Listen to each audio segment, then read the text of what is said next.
Operation सिंदूर से सहमे पाकिस्तान को फिर सता रहा भारत के हमले का डर। पाक रक्षा मंत्री ने खुले मंच पर कराई अपनी बेइज्जती।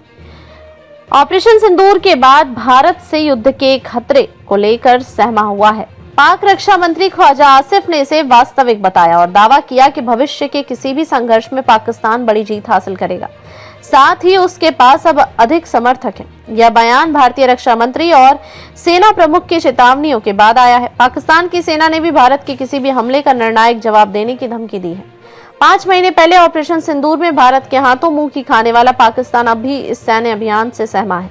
उसे इस बात का डर सता रहा है कि उस पर भारत फिर हमला कर सकता है। पाकिस्तान के रक्षा मंत्री ख्वाजा आसिफ के बयान से इस डर का अंदाजा लगाया जा सकता है कि उन्होंने कहा है कि भारत के साथ युद्ध का खतरा वास्तविक है।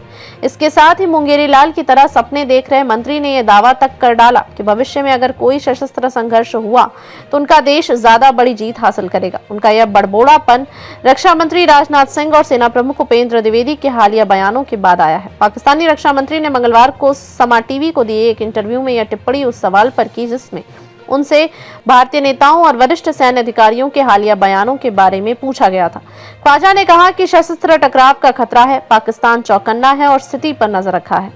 उन्होंने कहा, मैं तनाव बढ़ाना नहीं चाहता, लेकिन खतरा वास्तविक है। मैं इसे नकार नहीं रहा हूं। अगर युद्ध की स्थिति आती है तो अल्लाह की मर्जी से हम पहले से बेहतर परिणाम प्राप्त करेंगे। ख्वाजा ने यह भी दावा कर दिया कि पाकिस्तान के पास अब 6 महीने पहले की तुलना में अधिक समर्थक और सहयोगी हैं, जबकि भारत ने उन देशों का समर्थन भी खो दिया है जो मई से पहले उनके पक्ष में थे।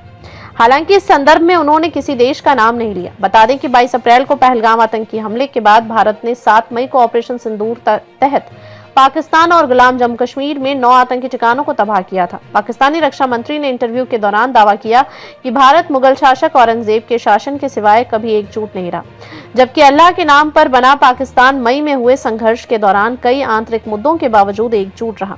ख्वाजा का यह दावा सच से कोसों दूर है, क्योंकि ब्रिटिश शासन से आजादी मिलने के बाद 7 दशक से ज्यादा समय गुजर चुका है और भारत स्थिर व एकीकृत लोकतंत्र बना हुआ है, जबकि इसके उलट पाकिस्तान में कई बार सैन्य तख्तापलट हो चुका है। राजनीतिक रूप से अस्थिर जहां तक इतिहास की बात है तो 322 ईसा पूर्व से 185 ईसा पूर्व तक मौर्य साम्राज्य ने भारतीय उपमहाद्वीप के ज्यादातर भाग को एकीकृत किया था। बाद में गुप्त वंश के समुद्रगुप्त और पुष्यभूति वंश के हर्षवर्धन ने भी प्राचीन भारत के बड़े हिस्से को राजनीतिक रूप से एकजुट किया था। जहां तक औरंगजेब के शासन की बात है तो उसके साम्राज्य का विस्तार लगभग पूरे भारतीय उपमहाद्वीप तक हो गया था, लेकिन इस दौरान अंतहीन युद्ध और विद्रोह भी हुए थे।